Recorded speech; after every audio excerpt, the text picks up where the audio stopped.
ಇಂಥ ಟೈಮಲ್ಲಿ ನಾವು ಮೇಂಟೈನ್ ಮಾಡ್ಕೊಂಡು ಇವತ್ತು ಮಟ್ಟಕ್ಕೆ ಬಂದಿದ್ದೀವಿ ಸ್ನೇಹಿತರೆ. ಇವತ್ತು ಇಲ್ಲಿರೋರೆಲ್ಲ ಎಷ್ಟೋ ಜನ ಇನ್ಕಮ್ ತಗೊಂಡ ಹೋಲ್ಡರ್ಸ್ಗಳು ಇವತ್ತು ನಿಮ್ಮ ಜೊತೆ ಇದ್ದಾರೆ. ಪ್ರೂಫ್ ನಿಮ್ಮ ಒಟ್ಟಿಗಿದ್ದಾರೆ, ನಿಮ್ಮ 3 ಮನೆಯವರು ಇದ್ದಾರೆ. ಇಲ್ಲಿ ಯಾರ್ಯಾರಿಗೆ ಇನ್ಕಮ್ ಬಂದಿದೆ ಇಷ್ಟ ಅಂತ ಕೈ ಬಂದಿರೋದು ಈಗಲೇ ಅಂತಾರೆ ಒಟ್ಟು ಇನ್ಕಮ್ ಬಂದಿದ್ದಾರೆ ಬಂದಿದೆ ಅಲ್ವಾ ನೋಡಿ. ಪ್ರೂಫ್ ಇಲ್ಲೇ ಇದೆ ಸ್ನೇಹಿತರೆ, ಪ್ರೂಫ್ ಇಲ್ಲೇ ಇದೆ. ಆಟೋಮೆಟಿಕ್ಲಿ ಇನ್ಕಮ್ ಬರ್ತಾ ಇರುತ್ತೆ. ಸ್ವಭಾವ ಇದೆ. ಸ್ಪಾಟ್ ಡಿಸಿಷನ್ ಯಾರಿಗೂ ಕೇಳಕ್ ಹೋಗ್ಬಾರ್ದು ಸ್ನೇಹಿತರೆ. ಸ್ಪಾಟ್ ಡಿಸಿಷನ್ ನಿಮ್ ಲೈಫ್ ಇದು, ನಿಮ್ ಲೈಫ್. ಈಗ ಫ್ರೆಂಡ್ಸ್ ಕರ್ಕೊಂಡು ಹೋಗ್ತಾರಲ್ಲ, ಮಗ ಚೆನ್ನಾಗಿರೋ ಹೋಗಿ ಕರ್ಕೊಂಡು ಹೋಗೋದು, ಇವನು ಕರ್ಕೊಂಡು ಹೋದ್ರೆ ನಿಮ್ಮ ಹೆಸರೇ ಮಾಡ್ಬೋದು. ನಾಗೇಂದ್ರ ಕರೆಕ್ಟ್ ನಾಗೇಂದ್ರ ಅವ್ರಿಗೆ ಚೆನ್ನಾಗಿದೆ ಹುಡುಗಿ. ಹಿಂಗಂದ್ರೆ ನನಗೆ ಬೇಕಾದ್ರೆ ಹುಡುಗಿ ನಾನು ಇಷ್ಟು ಕೊಡ್ಬೇಕು. ನಾಗೇಂದ್ರ ಚೆನ್ನಾಗಿದೆ ಅದು ಯಾರು ಅವ್ರ ಮದುವೆ ಆಗ್ತಾರೆ. ನನ್ನ ಫ್ರೆಂಡ್ಸ್ ಯಾರು ಸರಿ ಅವಾಗೆಲ್ಲ ಕರ್ಕೊಂಡು ಹೋಗೋರಲ್ಲ. ನೋಡಪ್ಪ ಹುಡುಗಿ ಚೆನ್ನಾಗಿದೆ ಅಂತ ಕೇಳೋದು, ಹುಡುಗಿ ಚೆನ್ನಾಗಿದೆ ಅಂದ್ರೆ ನನಗೆ ಬಿಟ್ಟು ಕೊಡ್ಬೇಕಂತ. ನಿನಗೆ ಬಿಟ್ಕೊಡೋಕೆ ನಾನೇ ಕರ್ಕೊಂಡು ಹೋಗ್ಬೇಕು ಅಂದೆ, ಮತ್ತೆ ನಿನಗೆ ಬೇಕಾದ್ರೆ ಹೋಗಿ ನನಗೆ ಕರಿತೀಯ ಅಂತ. ಸೊ ಹಾಗೆ ಸ್ನೇಹಿತರೆ, ಇಲ್ಲಿ ಸ್ಪಾಟ್ ಡಿಸಿಷನ್ ಇದೆಯಲ್ಲ ಅದು ವೆರಿ ವೆರಿ ಇಂಪಾರ್ಟೆಂಟು. ನಿಮ್ಮ ಲೈಫ್ ನಿಮ್ಮ ಕೈಲಿದೆ. ಯಾವುದೇ ಡಿಸಿಷನ್ಗೆ ನೀವು ವೇಟ್ ಮಾಡಕ್ ಹೋಗ್ಬೇಡಿ. ನೋಡಿ, ಲೀಡರ್ಸ್ ಆರ್ ಲೀಡರ್ಸ್. ಇವ್ರು ಯಾರು ಗೊತ್ತಾ?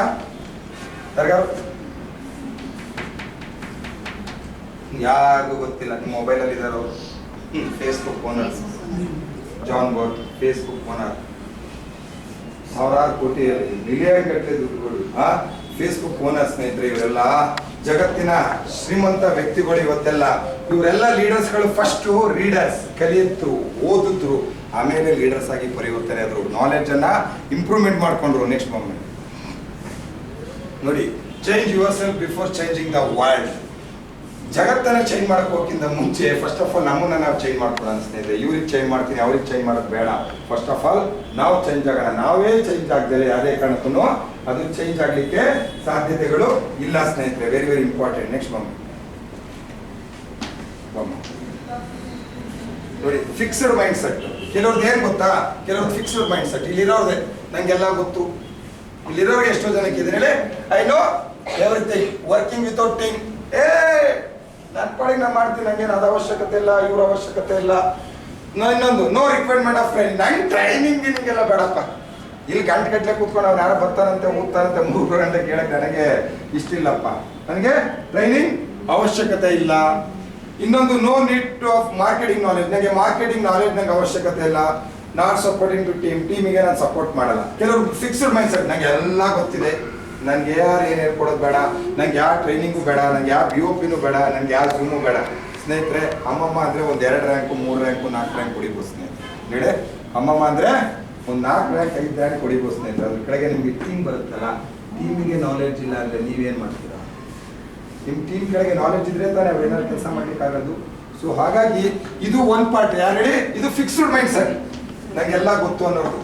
ಗ್ರೋತ್ ಮೈಂಡ್ ಸೆಟ್ ಏನು ಗೊತ್ತಾ, ನಾವೇನಾದ್ರು ನಿಮ್ಗೆ ಹೇಳ್ತೀವಿ ಅನ್ಕೊಳ್ಳಿ, ಒಂದು ಮೀಟಿಂಗ್ ಇದೆ ಅಂದ್ರೆ, ಸರ್ ಯಾವಾಗ ಮೀಟಿಂಗ್ ಇದೆ ಹೇಳಿ ಸರ್, ಹೇಳಿ ಸರ್, ಸರ್ ಎಲ್ಲರೂ ಮೀಟಿಂಗ್ ಹೇಳಿದ್ರೆ ಹೇಳಿ ಸರ್, ನಾವು ಬರ್ತೀವಿ. ನೋಡಿ ಅಲ್ಲಿ ಕೊಟ್ಟಿದ್ದಾರೆ, ready for learning, working and supporting to team, continuous training. ಸ್ನೇಹಿತರೆ, ನಾವು ಮನೆಗೆ ಬಂದು ಟೈಲರಿಂಗ್ ಮಿಷಿನ್ ತಂದು ಇಟ್ಕೊಂಡ ತಕ್ಷಣನೇ ನಾವು ಹೊಲಿಲಿಕ್ಕಾಗಲ್ಲ. ಕರೆಕ್ಟ್ ಹೌದು. ನಾನು ಕಾರ್ ತಂದಿದ್ದ ತಕ್ಷಣನೇ ನಾನು ಡ್ರೈವರ್ ಅಲ್ಲ ಅಂದ್ರೆ ಕಾರ್ ಓಡಿಸ್ಲಿಕ್ಕೆ ಸಾಧ್ಯತೆ ಇಲ್ಲ. ಕೆಲವರು ಹೇಳ್ತಾರೆ, ಎಕ್ಸಾಂಪಲ್ ಹೇಳ್ತೀನಿ ಕೇಳಿ, ಸರ್ ನೀವು ಕೆಲಸ ಮಾಡ್ತಲ್ಲ ಅಷ್ಟೇ ತಾನೇ ಸರ್, ನೀವೇನು ಮಾತಾಡಿದ್ರಲ್ಲ. ಸ್ನೇಹಿತರೆ, ನೀವೆಲ್ಲ ಬಸ್ಸಲ್ಲಿ ಯಾರು ಓಡಾಡಿದ್ದೀರ? ಎಲ್ಲ ಓಡಾಡಿದಿರಲ್ವಾ? ಈಗ ಮ್ಯಾಕ್ಸಿಮಮ್ ಬಸ್ ಡ್ರೈವರ್ ಓಡಿಸೋದೆಲ್ಲ ನೀವು ನೋಡಿದ್ರೆ, ಅವನ್ನೆಲ್ಲ ಹಿಂಗೆಲ್ಲ ಹಾಕಿ ಹಿಂಗೆಲ್ಲ ಮಾಡೋದೆಲ್ಲ ಮಾಡಿದಿರಲ್ಲ. 10 ವರ್ಷದಿಂದ 15 ವರ್ಷದಿಂದ ಎಲ್ಲ ನೋಡ್ಸಿಲ್ಲ ಬಸ್ ಓಡಿಸಿ. ಯಾಕ್ರಿ ಟ್ರೈ ಮಾಡಿ ಒಂದ್ಸರಿ, ಟ್ರೈನಿಂಗ್ ಬೇಕಲ್ಲ. ಕರೆಕ್ಟ್ ಹೌದಲ್ವೋ? ಅದು 20 ವರ್ಷದಿಂದ ನೋಡ್ಸಿದ್ರೆ ಅವ್ನು ಗೇರ್ ಹಾಕಿ ಎಲ್ಲ ಮಾಡಿ. ಅದು ಒಂದ್ಸರಿ ಸ್ಟೋರಿ ಹೇಳಿದ್ರು, ಇವನು ಎಲ್ಲ ಹೋಗ್ಬೇಕಾದ್ರೆ ಹುಡುಗ ನೋಡ್ತಿದ್ದಂತೆ, ಅವ್ನು ಡ್ರೈವಿಂಗು ಗೇರ್ ಹಾಕೋದು ಎಲ್ಲ ನೋಡ್ತಿದ್ದಂತೆ. ಎಲ್ಲ ಊಟಕ್ಕೆ ಬಿಟ್ರಂತೆ. ಊಟಕ್ಕೆ ಬಿಟ್ಟಾಗ ಎಲ್ಲ ಊಟಕ್ಕೆ ಹಾಕಿ ಬಂದ್ಮೇಲೆ ಗೇರ್ ಕಾಣ್ತಾ ಇಲ್ಲ ಅಂತೆ. ಗೇರ್ ಎಲ್ಲ ಹುಡುಕ್ತಾರೆ, ಏನಾಯ್ತು ಅಂತ ಹೇಳಿ. ಸರ್ ಅವಾಗ್ಲಿಂದ ನಾನು ನೋಡ್ತಾ ಇದ್ದೆ, ಊರಿಂದ ಹೊರಟ್ರಿ 2 ಅವರ್ ಅಲ್ಲಿಂದ ನೋಡಿದೆ, ಮುರ್ದಾಕಕ್ಕೆ ಹಿಂಗೆ ಅಂತಾನೆ ಇದ್ರಿ, ನಿಮ್ಗೆ ಮುರಿಯಕ್ಕಾಗಿರ್ಲಿಲ್ಲ. ನೀವು ಊಟಕ್ಕೆ ಹೋಗಿ ಬರೋದ್ರೊಳಗೆ ನಾನು ಮುರ್ದಾಕಿದ್ದೀನಿ ಸರ್. ಹಂಗೆ ನೋಡಿದ ತಕ್ಷಣನೇ ಎಲ್ಲಾದ್ರೂ ಮಾಡ್ಲಿಕ್ಕೆ ಸಾಧ್ಯತೆ ಇಲ್ಲ ಸ್ನೇಹಿತರೆ. Very very important. ಇಲ್ಲಿ ಕಂಟಿನ್ಯೂಸ್ ಟ್ರೈನಿಂಗ್ ವೆರಿ ವೆರಿ. ಮತ್ತೆ ಲೇಟೆಸ್ಟ್ ಮಾರ್ಕೆಟಿಂಗ್ ನಾಲೆಡ್ಜ್ ಬೇಕು ಸ್ನೇಹಿತರೆ. ಲೇಟೆಸ್ಟ್ ಇವತ್ತಿನ ಟ್ರೆಂಡಿಗೆ ಬೇಕಾಗಿರ್ತಕ್ಕಂಥ ನಾಲೆಡ್ಜ್ ಬೇಕು. ಎಲ್ಲಕ್ಕಿಂತ ಹೆಚ್ಚಾಗಿ ಥರ ಡಿಫ್ರೆಂಟ್ ಆಗಿರಬೇಕು. ನೀವೇನಾಗುತ್ತೆ ಗೊತ್ತಾ, ನಾವು ಹೋಗೋ ಸ್ಟೈಲು, ನಾವು ಹೆಂಗೆ ಬೇಕು, ಹೆಂಗೆಂಗೋ ಟಿ ಶರ್ಟು, ಹೆಂಗೆಂಗೋ ಚಪ್ಪಲ್ಸ್ ಎಲ್ಲ ಹಾಕೊಂಡು ಏನು ಗೊತ್ತಾ, ಏನಪ್ಪ ಬಂದೆ ಏನಿಲ್ಲ ಅಣ್ಣ, ಅದೇ ಮೊನ್ನೆ ಹೇಳಿದ್ದೆ ಔಷಧಿದು ಅಪ್ಪಂಗೆ ಹುಷಾರಿಲ್ಲ ಅಂದಲ್ಲ, ತಗೊಂಡಿದ್ನಲ್ಲ ನಮ್ಮ ಅಪ್ಪಂಗೆ ಹುಷಾರಿದ್ದು ನಿಂಗೆ ಕೊಟ್ಟೋಗೋಣ ಅಂದ. ಹೌದಾ, ಮತ್ತೇನು ಮಾಡಬೇಕು, ಏನಿಲ್ಲ 3-4 ಜನ ಮಾಡೋಣ, ನಾನು 4 ಜನ ಮಾಡ್ಬಿಟ್ಟಿದ್ದೀನಿ. ಪ್ರೊಫೆಷನಲಿಸಮ್ ಇಲ್ಲ, ಅದು ಚೈನ್ ಸಿಸ್ಟಮ್ ಅಂತ ಬಂತು. ಏನು ಸಿಸ್ಟಮ್ ಬರುತ್ತೆ, ಚೈನ್ ಸಿಸ್ಟಮ್. ನೀವು ನೋಡಿದ್ರೆ ಈ ಬಿಸ್ನೆಸ್ಸಿಗೆ ನಾವು ಜಾಯಿನ್ ಆಗಬೇಕು. ನೋಡಿ ಈಗ ನೇತ್ರ, ಪ್ರಿಯ ಮೇಡಮ್, ನಾಗರತ್ನವರೆಲ್ಲ ನೋಡಬೇಕಾದ್ರೆ ಯಾರೇ ಅವ್ರು ಬೇರೆ ಬೇರೆ ಫ್ಯಾಮಿಲಿಲಿ ನೋಡಲಿ, ನಾವು ಮಾಡ್ತಾ ಇದ್ದಾರೆ ಮೇಡಮ್, ಹೋಗು ಮಾಡು ಅಂತ ಹೇಳ್ತಾರೆ. ಕರೆಕ್ಟ್ ಅಲ್ಲ? ಕರೆಕ್ಟ್ ಹೌದು. ಅವ್ರಿಗೂ ಪ್ರೊಫೆಷನಲ್ ಆಗಿ ಬಿಸ್ನೆಸ್ ಅನ್ನು ನಾವು ಮಾಡಬೇಕು. ನಾವು ಹೆಂಗೆಂಗೋ ಬಿಸ್ನೆಸ್ ಮಾಡಿದ್ರೆ ಸಾಧ್ಯತೆ ಇಲ್ಲ. ಇದರಿಂದ ಇಲ್ಲಿಗೆ ಬರ್ತೀರಾ ಅಥವಾ ಅಲ್ಲಿಂದ ಇಲ್ಲಿಗೆ ಬರ್ತೀರಾ? ಇಲ್ಲಿಂದ ಅಲ್ಲಿಗೆ ಹೋಗ್ಬೇಕು. ನೆಕ್ಸ್ಟ್ ಮುಂದೋಗುವ, ಹಿಂಗೆ ಬರ್ಬೋದ? ಯಾರು ಹೇಳು? ಎಷ್ಟು ಸಾವಿರ ಹೇಳ್ತಿದ್ದೀರು? ಹೇಳ್ಬೇಡಿ ಸರ್.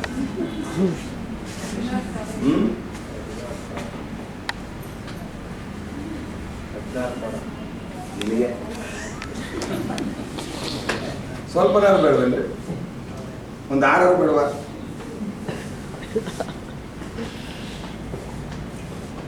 ಬನ್ನಿ next. 5 key human desires explained by Krishna in the ಭಗವದ್ಗೀತಾದಲ್ಲಿ. ಮನಿ, ಒಬ್ಬ ಮನುಷ್ಯನಿಗೆ ಹಣನೂ ಬೇಕು, ಆರೋಗ್ಯನೂ ಬೇಕು, ರಿಲೇಶನ್ಶಿಪ್ ಬೇಕು, ನೆಕ್ಸ್ಟ್ ನಾಲೆಡ್ಜು ಬೇಕು, ಸ್ಪಿರಿಚುಯಾಲಿಟಿನೂ ಬೇಕು ಸ್ನೇಹಿತರೆ. ನೋಡಿ ಇದ್ರ ಮ್ಯಾಟ್ರು ಇದ್ರಲ್ಲಿ ಬರ್ದಿದೆ ನೋಡಿ, ಚಾಪ್ಟರ್ 9.22 ಶ್ಲೋಕ ಆಫ್ ಭಗವದ್ಗೀತಾ. ನೆಕ್ಸ್ಟ್ ಬಂಬೈ, ವಾಪಸ್ ಬಂಬೈ. ನೋಡಿ ಇಲ್ಲೊಂದು ವರ್ಡ್ ಭಗವದ್ಗೀತೆಯಲ್ಲಿ ಎಷ್ಟು ಚೆನ್ನಾಗಿ ಬರ್ದಿದ್ದಾರೆ ಅಂದರೆ ಸ್ನೇಹಿತರೆ, who take a higher purpose in life. ಯಾವ ವ್ಯಕ್ತಿ ಒಂದು ಪರ್ಪಸ್ ಇಟ್ಕೊಂಡಿರ್ತಾರೆ ಲೈಫಲ್ಲಿ, ಏನು Bhagavad Gita helping for the peace and prosperity. ಅಂದರೆ ಭಗವದ್ಗೀತೆಯಲ್ಲಿ ಒಂದು ಹೈ ಪರ್ಪಸ್ ಇಟ್ಕೊಂಡಿರ್ತಕ್ಕಂಥ ವಿಷನ್, ಯಾರನ್ನ ಬೆಳೆಸಬೇಕು, ಯಾರಿಗೆ ಒಳ್ಳೇದು ಮಾಡಬೇಕು ಅನ್ನೋ ಭಾವನೆ ಯಾರ ಕೈಲಿ ಇರುತ್ತಲ್ಲ ಸ್ನೇಹಿತರೆ, ಆಟೋಮೆಟಿಕ್ಲಿ ಭಗವಂತ ಅವನಿಗೆ ಹೆಲ್ಪ್ ಮಾಡ್ತಾನೆ.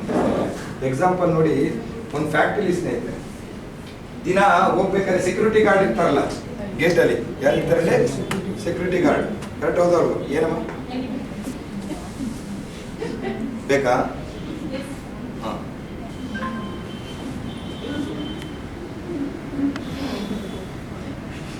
ಒಬ್ಬ ಸೆಕ್ಯೂರಿಟಿ ಗಾರ್ಡ್ ಏನ್ ಮಾಡ್ತಾನೆ, ಫ್ಯಾಕ್ಟ್ರಿಲಿ ಎಲ್ಲ ಹೋಗ್ತಾ ಇರ್ತಾರೆ, ದಿನ ಬರ್ತಾ ಇರ್ತಾರೆ, ಜನ ಎಲ್ಲ ಬರ್ತಾ ಇರ್ತಾರೆ.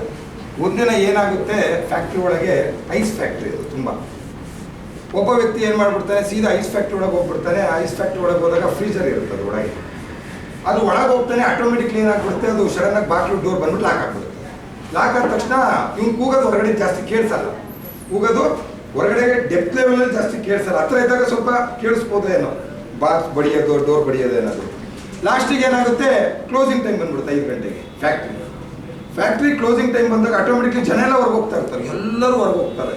ಇವನಿಗೆ ಇನ್ನೊಂದು 5 ಗಂಟೆ, 1-2 ಅವರ್ 1 ಅವರ್ ಇದ್ಬಿಟ್ರೆ ಸತ್ತೋಗ್ಬಿಡ್ತಾನೆ ಅದ್ರೊಳಗೆ. ಯಾಕಂದ್ರೆ ಫುಲ್ಲು ಫ್ರಿಡ್ಜಿಂದ ಇದ್ರೊಳಗಿದ್ದಾರೆ. ಕರೆಕ್ಟ್ ಹೋದಲ್ವ? ಒಬ್ಬಂತ ಏನಾದ್ರು ಮಾಡಿ ನಾನು ಕಾಪಾಡು, ಏನಾದ್ರು ಮಾಡಿ ಕಾಪಾಡು ಅಂತ ಬೇಡ್ತಾ ಇರ್ತಾನೆ. ಲಾಸ್ಟಿಗೆ ಏನಾಗುತ್ತೆ ಗೊತ್ತಾ, ಏನೋ ಶಬ್ದ ಇದೆ ಅಂತ ಬಂದಾಗ ಇವನು ಸ್ವಲ್ಪ ಪಡಿತಾನೆ. ಸೆಕ್ಯೂರಿಟಿ ಗಾರ್ಡ್ ಬಂದ್ಬಿಟ್ಟು ಡೋರ್ ತೆಗಿತಾನೆ. ಇವನೇನು ಅನ್ಕೊಂತಾನೆ, ಟೈಮ್ ನೋಡ್ತಾನಲ್ಲ, ಆಲ್ರೆಡಿ 5-6 ಗಂಟೆ ಆಗ್ಬಿಟ್ಟಿದೆ, ಓ ನಾನು ಸತ್ಯ ಅಂತ ಒಂದು ಮೈಂಡ್ ಸೆಟ್ ಇರುತ್ತೆ ಯಾರಿಗೆ, ಫ್ರೀಜ್ ಒಳಗೆ ಇರೋನು. ಕರೆಕ್ಟ್ ಅಲ್ಲ? ಅದೇನೋ ಭಗವಂತನ ಹತ್ರ ಕೇಳ್ತಾ ಇರ್ತಾನೆ. 6 ಗಂಟೆಗೆ ಇವನು ಬಡಿತಾ ಇರ್ತಾನೆ, ಅವ್ನು ಲಾಕ್ ತೆಗಿತಾನೆ. ಯಾರಿಗೆ? ಸೆಕ್ಯೂರಿಟಿ ಗಾರ್ಡಿಗೆ ಕೇಳ್ತಾನೆ, ಸರ್ ನಾನು ಒಳಗಿದ್ದೀನಿ ಅಂತ ನಿಮ್ಗೆ ಹೆಂಗಪ್ಪ ಗೊತ್ತಾಯ್ತು ಅಂತ. ಯಾರು ಕೇಳ್ತಾನೆ? ಒಳಗೆ ಫ್ರೀಜ್ ಒಳಗೆ ಇರ್ತಾನಲ್ಲ ಅವ್ನು ಸೆಕ್ಯೂರಿಟಿ ಗಾರ್ಡಿಗೆ ಕೇಳ್ತಾನೆ, ನೀನು ಈ ಒಳಗಿದ್ದೀನಿ ಅಂತ ನಿಂಗೆ ಹೆಂಗೆ ಗೊತ್ತಾಯ್ತು? ಆಲ್ರೆಡಿ 6 ಗಂಟೆ, ಫ್ಯಾಕ್ಟ್ರಿ 5 ಗಂಟೆ ಕ್ಲೋಸು, ನೀನು ಹೋಗಿರ್ಬೇಕಿತ್ತಲ್ಲ, ಗೇಟ್ ಹತ್ರ ಇರಬೇಕಿತ್ತಲ್ಲ, ನಿನಗೆ ಹೆಂಗೆ ಗೊತ್ತಾಯ್ತು ಅಂತೇಳಿ. ಅದಕ್ಕೆ ಸೆಕ್ಯೂರಿಟಿ ಗಾರ್ಡ್ ಹೇಳ್ತಾನೆ, ಸರ್ ದಿನನಿತ್ಯ ಏನು 1000 ಜನ ಇಲ್ಲಿ ಬರ್ತಾರಲ್ಲ ಸರ್, ಆ್ಯಸ್ ಎ ನೀವು ಮ್ಯಾನೇಜರ್ ಆದರೂ ನೀವೇನು ಮಾಡ್ತಿದ್ರು ಗೊತ್ತಾ, ಏನಪ್ಪ ಚೆನ್ನಾಗಿದ್ದೀನಪ್ಪ, ತಿಂಡಿ ಗಿಂಡಿ ಆಯ್ತಾ, ಮನೇಲಿ ಆರೋಗ್ಯನ ಅಂತೇಳಿ ನಂತರ ಮಾತಾಡಿಸಿದ್ರೆ ಒಳ್ಳೇದಾಗುತ್ತೆ ಬಿಡು ಅಂತ ಹೇಳಿ ನೀವು ಒಳಗೆ ಹೋಗ್ತಿದ್ರಿ ಸರ್, ಖುಷಿಯಾಗಿ ನಗಾಡ್ಸ್ಕೊಂಡು ಮಾತಾಡ್ಸ್ಕೊಂಡು ಹೋಗ್ತಿದ್ರಿ ಸರ್ ಡೈಲಿ ನನ್ನ. ಆದರೆ ಬರೋರೆಲ್ಲ ಏನು ಮಾಡ್ತಿದ್ರು ಗೊತ್ತಾ, ನಾನು ಸೆಕ್ಯೂರಿಟಿ ಗಾರ್ಡ್ ಅನ್ಕೊಂಬಿಟ್ಟು ನನ್ನನ್ನು ನೆಗ್ಲೆಕ್ಟ್ ಮಾಡಿಬಿಟ್ಟು ಅವ್ರ ಕಡೆಗೆ ಅವ್ರು ಹೋಗ್ತಿದ್ರು. ಎಲ್ಲರೂ ಫ್ಯಾಕ್ಟ್ರಿಯಿಂದ ಹೊರಗೆ ಹೋದಾಗ ಸರ್, ಫ್ಯಾಕ್ಟ್ರಿಯಿಂದ ಇವತ್ತು ಯಾಕೆ ನಮ್ಮ ಮ್ಯಾನೇಜರ್ ಹೊರಗೆ ಹೋಗಿಲ್ಲಲ್ಲ ಅಂತ ನನಗೊಂದು ಕ್ವಶನ್ ಬಂತು ಸರ್. ಅದಕ್ಕೋಸ್ಕರ ಎಲ್ಲೋ ಇದ್ದಾರೆ, ಏನಾದ್ರು ಕೆಲಸ ಮಾಡ್ತಾ ಇರ್ಬೋದು ಅಂತ ಸರ್ಚ್ ಮಾಡ್ಕೊಂಡು ಬಂದೆ ಸರ್. ಸರ್ಚ್ ಮಾಡೋಕ್ಕಾದ್ರು ಬಂದಾಗ ನೀವು ಡೋರ್ ಬಡಿಯೋದ್ರಿಗೆ ಕೇಳಿಸ್ತಿತ್ತು ಸರ್, ಏನಿರ್ಬೋದು ಅಂತ ತೆಗೆದೆ ಸರ್, ನೀವು ಒಳಗೆ ಲಾಕ್ ಆಗಿದ್ದೀವಿ. ಯೋಚನೆ ಮಾಡಿ, ನಾವು ದಿನನಿತ್ಯ ಒಬ್ಬರಿಗೆ ಯಾರಿಗೋ ಏನೋ ಒಳ್ಳೇದು ಮಾಡಿರ್ತೀವಿ ಅಂದ್ಕೊಳ್ಳಿ, ಭಗವಂತ ದೇವರೇ ನಾನು ಇಷ್ಟೆಲ್ಲ ಕೇಳಿದಾಗೆಲ್ಲ ಏನೇನೋ ಕೊಟ್ಟಿದ್ದೀನಿ, ಭಗವಂತ ನನಗೆ ಯಾಕಪ್ಪ ಹಿಂಗೆ ಮಾಡಿದೆ ಅಂತ ಕೇಳೋದು ಜಾಸ್ತಿ ಇರುತ್ತಲ್ಲ. ಭಗವಂತ ಕೊಡೋ ಟೈಮಿಗೆ ಏನು ಕೊಡಬೇಕು, ಬಾಬಾ ಜಬ್ಬಿ ದೇತಾ ಛಪ್ಪರ್ ಪಾರ್ಕ್ ದೇತಾ ಅಂತ ಹೇಳ್ತಾರೆ. ಬಾಬಾ ಕೊಡ್ಲಿಕ್ಕೆ ಸ್ಟಾರ್ಟ್ ಮಾಡಿಬಿಟ್ರೆ ನೀವು ಒತ್ಕೊಂಡು ಹೋಗ್ಬೇಕು, ಆ ಲೆವೆಲ್ಗೆ ಕೊಟ್ಬಿಡ್ತಾನೆ. ನೀವು ಸುಧಾರಿಸ್ಕೊಳ್ಲಿಕ್ಕಾಗಲ್ಲ ದೇವ್ರೆ, ಹಂಗೆ ಕೊಟ್ಬಿಡ್ತಾನೆ. ಆದರೆ ಭಗವಂತ ಏನು ಮಾಡ್ತಾ ಇದ್ದಾನೆ ಗೊತ್ತಾ, ಏನೇ ಕೊಡಬೇಕಾದ್ರೂ ನಿಮ್ಮ ಶ್ರಮ ಏನಿದೆ ಅನ್ನೋದನ್ನ ನೋಡ್ತಾನೆ. ನಾನು ಕೊಟ್ಟಿದ್ದನ್ನ ಉಳಿಸ್ಕೊಳ್ತಕ್ಕಂಥ ತಾಕತ್ತು ಅವ್ರ ಕೈಲಿ ಇದೆಯಾ ಅನ್ನೋದನ್ನು ನೋಡ್ತಾನೆ ಸ್ನೇಹಿತರೆ. ಸಡನ್ನಾಗಿ ನಿಮ್ಮ ಕೈಗೆ 1 ಕೋಟಿ ಕೊಟ್ಬಿಡ ಭಗವಂತ, ಏನು ಮಾಡ್ತೀರಾ? ಸರ್ ನಾನು ಗೋಲ್ಡ್ ತಗೊಬಿಡ್ತೀನಿ ಸರ್ ನಾನು ಸೈಟ್ ತಗೊಬಿಡ್ತೀನಿ ಸರ್. ಅದನ್ನ ಹೇಗೆ ಮುಂದುವರ್ಸ್ಕೋಬೇಕು ಅನ್ನೋದನ್ನ ಯೋಚನೆ ಮಾಡಲ್ಲ. ಆ 1 ಕೋಟಿನ ಹೇಗೆ ಬ್ಯಾಲೆನ್ಸ್ ಮಾಡಬೇಕು ಅನ್ನೋದು ಯೋಚನೆ ಮಾಡಲ್ಲ. ನಾನು ಕಾರ್ ತಗೊಬಿಡ್ತೀನಿ ಸರ್, ಬೆನ್ಸು, ನನ್ನ ಸಾಲ ಇತ್ತು ಸರ್ 40 ಲಕ್ಷ ತೀರಿಸ್ಬಿಡ್ತೀನಿ ಸರ್. ಈ ಮೈಂಡ್ ಸೆಟ್ಗೆ ಹೋಗ್ತೀರಾ ಬಿಟ್ಟರೆ ಇಂಪ್ರೂವ್ಮೆಂಟ್ ಕಡೆಗೆ ಹೋಗ್ತೀರಾ? ಅದಕ್ಕೆ ಭಗವಂತ ಏನು ಮಾಡ್ತಾನೆ, ಫಸ್ಟು ಕಿತ್ಕೊಂಡು ನೋಡ್ತಾನೆ ಸ್ನೇಹಿತರೆ. ಕೆಲವ್ರಿಗೆ ಕಿತ್ಕೊಂಡು ನೋಡ್ತಾನೆ, ಕೆಲವ್ರಿಗೆ ಹುಟ್ಟಿ ಸಹ ನೋಡ್ತಾನೆ. ಕೊಟ್ಟಿದ್ದನ್ನ ಕಿತ್ಕೋತಾನೆ, ನಿಮ್ಗೆ ಮತ್ತೆ ಆಗುತ್ತೋ ಇಲ್ವೋ ಏನು ಶ್ರಮ ಅಂತೇಳಿ. ಯಾವಾಗ ನಿಮಗೆ ವಿಶಾಲ್ ಮಾಡಿ ಗೊತ್ತಾ ನಿಮಗೆ? ನಂತರ ಒಂದು ಇಮೇಜ್ ಇದೆ, ಮೊನ್ನೆ ಗ್ರೂಪಿಗೆ ಹಾಕಿದ್ರು. ಅಂಗವಿಕಲ ರೀ ಅವನು, ವಿಶಾಲ್ ಮಾರ್ಟ್ ಓನರ್ ಅಂಗವಿಕಲ. ಇವತ್ತು 6,500 ಕೋಟಿ ಟರ್ನ್ ಓವರ್ ಮಾಡಿದ್ದಾರೆ. 6,000 ಅಂಗವಿಕಲ ವಿಶಾಲ್ ಮಾರ್ಟ್ ಓನರು 6,500 ಕೋಟಿ. ಒಬ್ಬ ಅಂಗವಿಕಲ ಏನಾದರೂ ಒಂದು ಮಾಡ್ಬೇಕಂತೇಳಿ ಇಡೀ ಬ್ರ್ಯಾಂಡ್ ಅಲ್ಲಿ ವಿಶಾಲ್ ಮಾರ್ಟ್ ಅಂತ ಹೇಳಿದ್ರೆ ಅಂಥವ್ರ ಕೈಲೇ ಸಾಧ್ಯತೆ ಇದೆ ಅಂದರೆ ನಮ್ಮ ಕೈಲಿ ಸಾಧ್ಯತೆ ಇಲ್ವಾ? ಸ್ವಲ್ಪ ನಾವು ಮಾನಸಿಕವಾಗಿ ಯೋಚನೆ ಮಾಡ್ಬೇಕ್ರಿ. ಸುಮ್ಮನೆ ಎಲ್ಲದನ್ನು ಏನು ಮಾಡ್ತಾರೆ ಗೊತ್ತಾ, ಸೀರಿಯಸ್ ಆಗಿ ತಗೊಳ್ಳಲ್ಲ. ಕೇಳೋರೆ ಸೀರಿಯಸ್ ಆಗಿ ತಗೊಂಡವ್ರು ಏನು ಮಾಡಿದ್ದಾರೆ ಹೇಳಿ, ಆಟೋಮೆಟಿಕ್ಲಿ ಡೆವಲಪ್ಮೆಂಟ್ ಆಗಿದ್ದಾರೆ ಸ್ನೇಹಿತರೆ. V-Star ಪ್ಲಸ್ ಯಾಕೆ ಬೇಕು ಸ್ನೇಹಿತರೆ? ವೈ V-Star ನೋಡಿ, ಈಗ ಬರ್ತೀವಿ V-Star ಲೆಕ್ಕಕ್ಕೆ. ಬಾಮನ್ ಒಂದು customer benefit. V-Star plus first benefit ಏನು ಹೇಳಿ, ಇದು ಬರ್ಕೊಳ್ಳಿ, ವೆರಿ ವೆರಿ ಇಂಪಾರ್ಟೆಂಟ್. ಒಬ್ಬ ಕಸ್ಟಮರ್ ಮನೆಗೆ ಹೋದಾಗ ಹೇಳ್ಬೇಕಾಗಿರ್ತಕ್ಕಂಥ ಬೆನಿಫಿಟ್ ನಾನು ಮುಂದೆ ಹೇಳ್ತಾ ಇದ್ದೀನಿ ಸ್ನೇಹಿತರೆ. ಒಂದು ಕಸ್ಟಮರ್ ಬೆನಿಫಿಟ್ ಏನಿದೆ ಹೇಳಿ, ಯಾರು ಹೇಳ್ಬೋದಾ? ಯಾರಿಗೂ ಗೊತ್ತಿಲ್ವಾ ಸರ್? ರಿಟೇಲ್ ಪ್ರಾಫಿಟ್ ಸಿಗುತ್ತೆ ಅಂತ.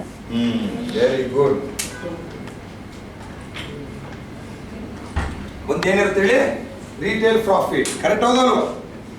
ಕಸ್ಟಮರಿಗೆ ಒಂದು ಆರೋಗ್ಯನೂ ಸಿಕ್ತು, ಎಲ್ಲಕ್ಕಿಂತ ಹೆಚ್ಚಾಗಿ ಒಂದು ಡಿಸ್ಕೌಂಟ್ ಪ್ರೈಸಲ್ಲೂ ಸಿಕ್ತು. ಎರಡನೇದೇನು, ಟೀಮ್ ಮೆಂಬರ್ ಬೆನಿಫಿಟ್. ಕರೆಕ್ಟ್ ಹೌದಲ್ವಾ? ಟೀಮ್ ಮೆಂಬರ್ ಬೆನಿಫಿಟ್ ಅಂದ್ರೆ ಏನು?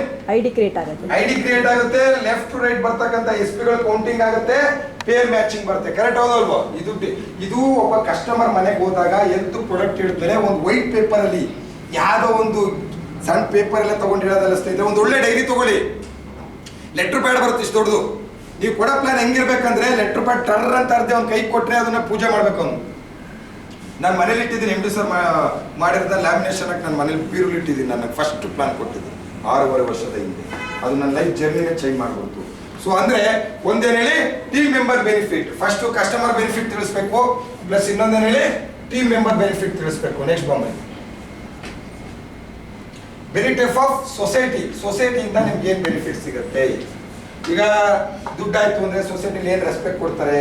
ನಾವು ಯಾರಿಗೋ ಒಂಚೂರು ದಾನ ಮಾಡೋದು, ಧರ್ಮ ಮಾಡೋದು, ಅಥವಾ 4 ಜನಕ್ಕೆ. ಈಗ ನೋಡಿ ಎಕ್ಸಾಂಪಲ್ ಹೇಳ್ಬೇಕಂದ್ರೆ, ಪ್ರಿಯಾ ಮೇಡಮ್ ಈಗ ಡೈಮಂಡ್ ಆದ ತಕ್ಷಣ ಅವ್ರು ಹೇಳಿದ್ದಾರೆ ನನಗೆ, ಸರ್ ನಂಗೆ 13,60,000 ಬರ್ತಾ ಇದೆ ಸರ್. ಸೊ ನಿಮ್ದು ಹೆಂಗಿದ್ರು ನನಗೆ ಫೋನ್ ನಂಬರ್ ಗೊತ್ತಿದೆ ಸರ್, 88845680 ಸರ್. ನಾನೊಂದು 5 ಲಕ್ಷ ರೂಪಾಯಿ ನಿಮ್ಗೆ ಹಾಕ್ಬಿಡ್ತೀನಿ ಸರ್. ನಾನು ವೆಯ್ಟಿಂಗು ಆಗಸ್ಟ್ 16 ಯಾವಾಗ ಬರುತ್ತೆ ಅಂತ ಹೇಳಿ. 5 ಲಕ್ಷ ಸಿಗುತ್ತೆ, ಯಾಕೆಂದ್ರೆ ಬೆನಿಫಿಟ್ ಆಫ್ ಸೊಸೈಟಿ. ಸೊ ಏನಾಗುತ್ತೆ, ಇನ್ಕಮ್ ಬಂದಾಗ ಸ್ನೇಹಿತರೆ 4 ಜನಕ್ಕೆ ಹೆಲ್ಪ್ ಮಾಡೋ ಅವಕಾಶ ಇದೆಯಾ? ಇದೆ ತಾನೆ?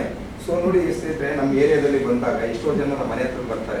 ಸಂತಾನ ಇದಾರ ಸಂತಾನ ಅಂತ ಮುಂಚೆ ಇರಲಿಲ್ಲ, ಸಂತೋಷ ಇದಾರ ಅಂತೇಳಿ, ಈಗ ಸಂತಾನ ಇದಾರ ಅಂತೇಳಿ. ಯಾಕೆ ಗಣಪತಿ ಹಬ್ಬ ಬಂದ್ಬಿಡ್ತಲ್ಲ ಈಗ, ಹಣ ಚೂರು ಏನಾದ್ರು ಏರಿಯಾದಲ್ಲಿ ತೋರಿಸ್ತಾ ಇದ್ದೀವಿ, ಆಯ್ತು ತಗೊಳಕ್ಕೆ ಹೋಗಂತ. ಅವತ್ತು ಹಣ್ಣಿನ ಜೈ ಅನ್ನದಾನ ಯಾರಿಂದ? ಸಂತಾನದಿಂದ. ಕರೆಕ್ಟ್ ಅಲ್ಲ? ಅದೇ ವೇದಿಕೆಯಲ್ಲಿ ಆರ್ಕೆಸ್ಟ್ರಾ ಆಡಿಸ್ಬೇಕಾದ್ರೆ ಇವತ್ತು ಸಂತೋಷ್ ಶೆಟ್ಟರು ನಮ್ಮ ಅಣ್ಣವರು, ನಮ್ಮ ಏರಿಯಾದ ಅಣ್ಣವರು ಇವತ್ತೊಂದು ಕರ್ದಿ ಪೇಟ ಶಾಲು ಎಲ್ಲ ಸನ್ಮಾನ. ಸೊಸೈಟಿಯಿಂದ ರೆಸ್ಪೆಕ್ಟ್ ಸ್ಟಾರ್ಟ್ ಆಯ್ತು. ಯಾವಾಗ ನಿಮಗೆ ಇನ್ಕಮ್ ಬಂದಾಗ ತಾನೇ ನೀವೆಲ್ಲ ಮಾಡ್ಲಿಕ್ಕಾಗೋದು. ಬೆನಿಫಿಟ್ ಸೊಸೈಟಿಯಿಂದ ತುಂಬಾ ಬೆನಿಫಿಟ್ ಇದೆ ಸ್ನೇಹಿತರೆ, ನಿಮಗೆ ಗೊತ್ತಿಲ್ಲ.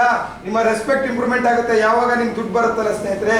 ಅದರಲ್ಲಿ 100 ರೂಪಾಯಿ ಬಂದ್ರೆ 10-20 ರೂಪಾಯಿ ದಾನ ಮಾಡ್ಲಿಕ್ಕೆ ಸ್ಟಾರ್ಟ್ ಮಾಡಿ, ಆಟೋಮೆಟಿಕ್ಲಿ ಸೊಸೈಟಿಯಿಂದ ಏನು ರೆಸ್ಪೆಕ್ಟ್ ಸಿಗುತ್ತೆ ನಿಮ್ಗೆ ಸಿಗ್ತಾ ಹೋಗುತ್ತೆ. ಆಶ್ರಮಗಳಿಗೆ ಕೊಡಿ ಅಥವಾ ಬಡವರಿಗೆ ಕೊಡಿ, ಯಾವ್ದು ಕೊಡಿ. ನೋಡಿ ಎಷ್ಟೋ ಸರಿ ನೀವು ಶಾಲೆಗಳು ಕೊಡ್ತಿರಲ್ಲ, ನಮ್ಗೆ ಸನ್ಮಾನ ಹಾಕಿದಲ್ಲ.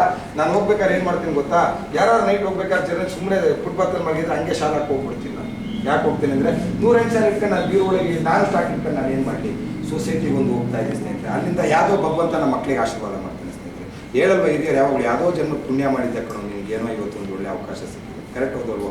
ಇವತ್ತು ದೊಡ್ಡದ್ರಲ್ಲಾಗೋದು ಚಿಕ್ಕದ್ರಲ್ಲಾಗಿದೆ ಅಂದರೆ ಯಾವುದೋ ಜನ್ಮದ ಪುಣ್ಯ ಅಂತಾರೆ. ಈ ಪುಣ್ಯ ಧರ್ಮನ ಸ್ನೇಹಿತರೆ ಮುಂದಿನ ಜನ್ಮದಲ್ಲಿ ಮಾಡೋದಲ್ಲ, ಈಗಿನ ಜನ್ಮದಲ್ಲೇ ನಾವು ಮಾಡಬೇಕು. ನಮ್ಮ ಪಾಪ ಪುಣ್ಯ ಎಲ್ಲ ಮೇಲಿಲ್ಲ. ಅವಾಗೆಲ್ಲ ನಾವು ಸಣ್ಣ ಮಕ್ಕಳಿದ್ದಾಗ ಬಾಂಡಿಲ್ ಹಾಕಿ ಕರೀತಾರೆ ಅಂತೆಲ್ಲ ಮಾತಾಡ್ತಿದ್ವಿ, ಕರೆಕ್ಟ್ ಅಲ್ಲ? ಇನ್ನೇನಾದ್ರು ಕೆಟ್ಟದ್ದು ಮಾಡಿದ್ರೆ ಯಾರನ್ನು ಕರೀತಾನೆ? ಬಾಂಡಿಲ್ ಹಾಕಿ ಕರೆಕ್ಟಲ್ಲ. ಇದ್ರೆ ಮನೆಗೂ ನಾವು ಮಾತಾಡ್ತಿದ್ವಲ್ಲ ಅವಾಗ, ಬಾಂಡಿಲ್ ಹಾಕಿ ಕರೀತಾರೆ. ಈಗ ಬಾಂಡಿಲ್ ಹಾಕಿ ಕರೆಯೋದು ಮಾಡೋದು ಎಲ್ಲ ಇಲ್ಲ. ಎಲ್ಲ ಸ್ಪಾಟ್ ಡಿಸಿಷನ್ ಇಲ್ಲೇ ಎಲ್ಲ ಮುಗಿಸಿ ಇಲ್ಲೇ ಹೋಗ್ಬೇಕು ಸ್ನೇಹಿತರೆ. ಅವ್ರು ಹೂ ಅಂದ್ಬಿಟ್ರಲ್ಲ. ಮತ್ತೆ ಬ್ಯಾಂಕ್ ಆ್ಯಂಡ್ ಫೈನಾನ್ಸ್. ಇವತ್ತು ನೋಡಿ ಬ್ಯಾಂಕ್ ಆ್ಯಂಡ್ ಫೈನಾನ್ಸ್ ವಿಚಾರದಲ್ಲಿ ಬಂತು ಅಂತ ಹೇಳಿದ್ರೆ ಸ್ನೇಹಿತರೆ, ಇವತ್ತು ನಿಮಗೆ ಟ್ರಾನ್ಸಾಕ್ಷನ್ ಹೆವಿ ಆಯಿತು ಅಂತ ಹೇಳಿದ್ರೆ ಅವರೇ ಫೋನ್ ಮಾಡ್ತಾರೆ, ಸರ್ ಲೋನ್ ಬೇಕಿತ್ತಾ. ಯಾರು ಟ್ಯಾಕ್ಸ್ ಪೇ ಮಾಡ್ತಾ ಇದಾರಲ್ಲ ಅವ್ರದ್ದು ಬ್ಯಾಂಕ್ ಕರೆಕ್ಟ್ ಇದೆ ಅಂತೇಳಿ ಏನು ಮಾಡ್ತಾರೆ, ಇಲ್ಲಿ ಎಷ್ಟೋ ಜನ ನಮ್ಗೆ ಇಂಡೈರೆಕ್ಟ್ಲಿ ಫೋನ್ ಮಾಡ್ತಾ ಇರ್ತಾರೆ ಸ್ನೇಹಿತರೆ. ಸೊ ಫೈನಾನ್ಸ್ ಬೆನಿಫಿಟ್ ಇದೆ, ಬ್ಯಾಂಕ್ ಬೆನಿಫಿಟ್ ಇದೆ, ಮತ್ತು ಗೌರ್ಮೆಂಟಿಂದಲೂ ಬೆನಿಫಿಟ್ ಸಿಗ್ತಕ್ಕಂಥದ್ದು ಇರ್ಬೋದು, ಇನ್ವೆಸ್ಟ್ಮೆಂಟರ್ ಸಿಗ್ತಾರೆ, ಮತ್ತು ಸೆಲ್ಫ್ ಬೆನಿಫಿಟ್ ಇವೆಲ್ಲ ಇದೆಯಲ್ಲ ಸ್ನೇಹಿತರೆ. ಬಿಸ್ನೆಸ್ ಬೆನಿಫಿಟ್ ಆಫ್ ಸೈಕಲ್ ಒಂದು ಸರಿ ಇಷ್ಟಪಟ್ಟವರಿಗೆ ಬಂದ ಮೇಲೆ ನೂರಾರು ದಾರಿ ನಿಮಗೆ ಓಪನ್ ಆಗುತ್ತೆ ಸ್ನೇಹಿತರೆ. ಮಲ್ಟಿಪಲ್ ಬಿಸ್ನೆಸ್ ಸ್ನೇಹಿತರೆ, ಹೇಳಿ ಮಲ್ಟಿಪಲ್ ಬಿಸ್ನೆಸ್ ಓಪನ್ ಆಗುತ್ತೆ. ದುಡ್ಡು ಬಂದಾಗಲೇ ತಾನೇ ನಿಮಗೆ ಮಲ್ಟಿಪಲ್ ಬಿಸ್ನೆಸ್ ಮಾಡಲಿಕ್ಕೆ ಸಾಧ್ಯತೆ ಇರೋದು. ನೆಕ್ಸ್ಟ್ ಬನ್ನಿ ನೋಡಿ, V Star is working on higher purpose. We need your complete surrender towards the company. V Star ಒಂದು ದೊಡ್ಡ ವಿಷನ್ ಅನ್ನ ಇಟ್ಕೊಂಡು ಕೆಲಸ ಮಾಡ್ತಾ ಇದೆ ಸ್ನೇಹಿತರೆ.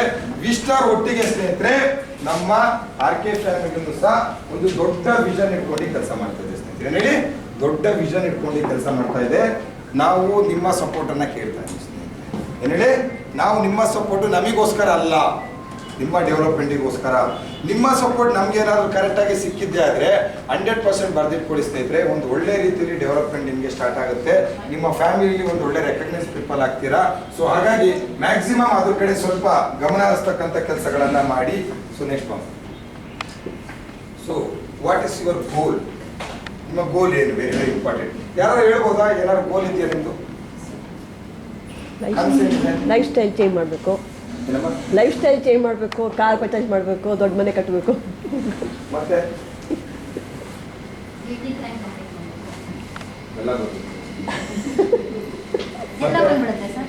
ಮತ್ತೆ ಸಹಾಯ ಮಾಡಬೇಕು, ಡೊನೇಟ್ ಮಾಡಬೇಕು, ದುಡ್ಡು ಸಹಾಯ ಮಾಡಬೇಕು ಬೇರೆಯವರಿಗೆ. ನಿಮ್ಗೇನು ಇಲ್ವೇನ್ರ ಕನಸು?